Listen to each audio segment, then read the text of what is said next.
बताइएगा कि जब इस खित्ते के अंदर हम अपने घरों की बात करते हैं, जब हम कुरान पाक पढ़ते हैं, पहले तो हमने उसको किसी लिहाफ में लपेट के ऊपर रखा होता है और जब भी फिर हम पढ़ते हैं तो हमें उसकी कोई समझ नहीं आती। इवन दैट हमारे बच्चे हिफ्ज़ कर रहे हैं, लेकिन जब हिफ्ज़ कर जाते हैं तो भी पता नहीं होता कि हम पढ़ क्या रहे हैं। बेसिक्स क्या होंगी जो आप पेरेंट्स के लिए सजेस्ट करना चाहेंगे?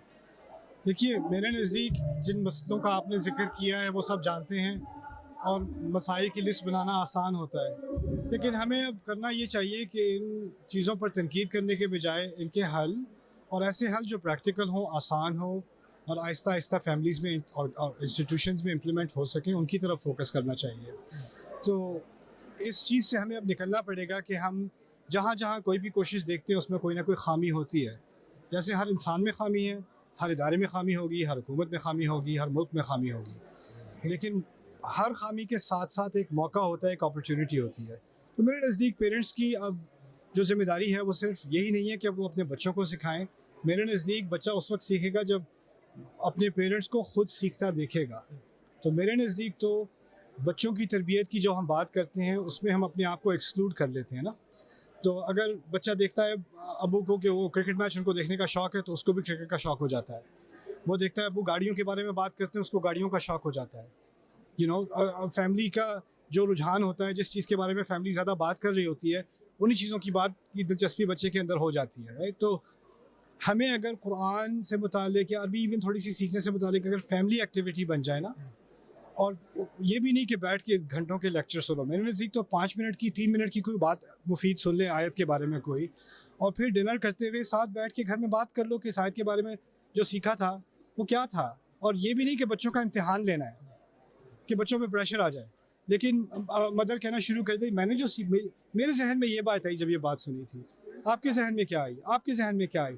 और अब बच्चों को सुनाने के बजाय बच्चों के सुनने की एक रिवायत डाल दो घर के अंदर ना, क्योंकि हमें सुनाने का बहुत शौक़ है, सुनने का शौक़ नहीं है। लेकिन जब कोई आपकी बात सुनता है ना, तो आपको ये महसूस होता है कि उसको मेरी कदर है।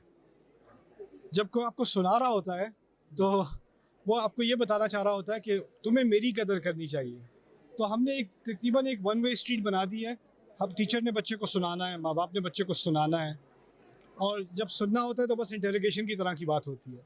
तो मेरे नज़दीक अगर मोहब्बत से बच्चों से बात की जाए और जो उनके दिल में है उसको वो एक्सप्रेस कर सकें और उसको समझने की कोशिश की जाए, उस पर ध्यान दिया जाए, तो एक माहौल पैदा होगा जिसमें बच्चों की बात वैल्यू होगी। तो फिर वो बात को मज़ीद अपने दिल की बात को मज़ीद आगे लाएंगे। फिर आपको लगेगा कि बच्चे ऐसे ऐसे सवाल पूछ रहे हैं जिसके बारे में आपने कभी सोचा भी नहीं था, और वो चीज़ आपको फोर्स करेगी सीखने पर, क्योंकि उस बच्चे के सवाल को सप्रेस करने के बजाय कि ये सवाल नहीं पूछते। इंसान को अल्लाह ने अकल दी है, अकल से सवाल पैदा होते हैं और उन सवालों का जवाब अल्लाह ने अपनी किताब में दिया है। तो अगर आपको नहीं मालूम तो ये आपके लिए भी एक मौका बन गया कि मेरे बच्चे ने ये सवाल पूछा था, इसका मैं जवाब ढूंढती हूँ या ढूंढता हूँ, राइट? तो ये कल्चर एक बन जाएगा घर के अंदर।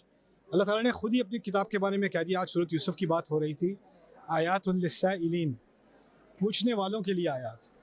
तो उसका एक कल्चर बना लेते हैं घर के अंदर कि उसके बारे में सवाल पूछे जाएँ, उसके बारे में उसकी मोहब्बत बढ़ाई जाए। तो इंशाल्लाह ये छोटी सी चीज़ है जिसमें 10 मिनट भी नहीं लगेंगे दिन के, और साथ में खाने के दौरान एक दिलचस्प गपशप भी हो जाएगी। इसका एक कल्चर बन जाए तो आप इसके असरात 4 साल बाद, 5 साल बाद, 10 साल बाद जो देखेंगे वो अल्लाह ही बता सकता है। बिल्कुल ऐसे। बहुत